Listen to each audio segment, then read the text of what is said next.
வாழ்த்தி மகிழ்வோம். அகத்தவம் ஆண்டின் ஒவ்வொரு நாளும் ஜூன் 14ஆம் தேதி பதிவினை காண உள்ளோம்.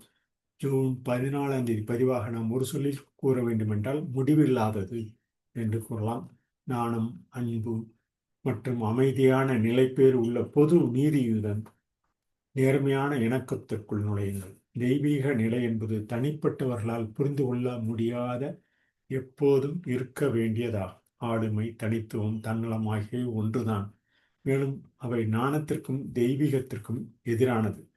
ஆளுமையின் தகுதியற்றவற்றில் அடிபணிவதால் தனிமை மற்றும் தன்னலம் நின்று விடுகிறது. மேலும் மனிதன் தனது தெய்வீக பாரம்பரியமான அழியாத தன்மை மற்றும் முடிவெளியின் உடைமைக்குள் நுழைகிறான்.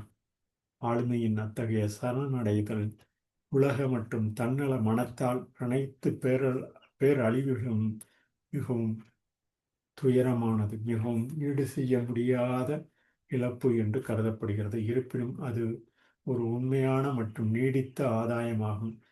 இருப்பதன் உள் விதிகள் மற்றும் அதன் சொந்த வாழ்க்கையின் இயல்பு மற்றும் விதியின் மீதான அறிவின்மை, நிலையற்ற தோற்றங்கள், அவற்றில் நீடித்த கணிசமான தன்மை இல்லாத விஷயங்கள் மற்றும் அதன் சொந்த மாயைகளின் சிதைந்த சிதைகளுக்கு மத்தியில் தற்போதைக்கு ஒட்டிக்கொண்டு அழிந்து விடுகிறது.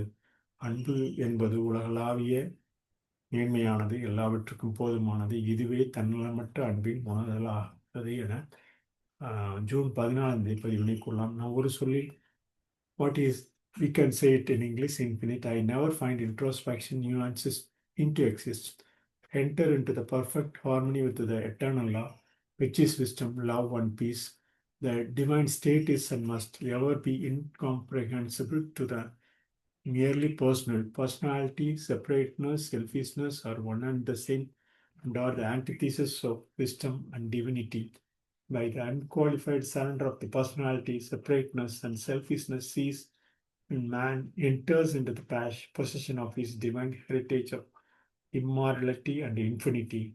Such surrender of the personality is regarded by the worldly and selfish mind as the most grievous of all calamities, the most irreparable loss. Yet it is the one real and lasting kind.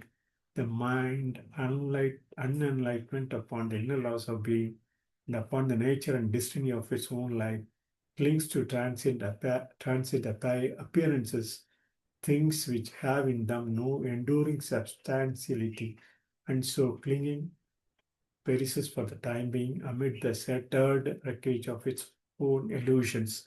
Love is universal, supreme, all sufficing. This is the realization of selfish love, what he says. June 14th, we can say it in acrostic, infinite, for the day, June 14. அகத்தவம் ஆண்டின் ஒரு சொல்லில் நாம் முடிவில்லாதது என கூறி இந்த பதிவினை 14ஆம் தேதி பதிவினை ஜூன் 14ஆம் தேதி பதிவினை நிறைவு செய்கிறோம். நன்றி.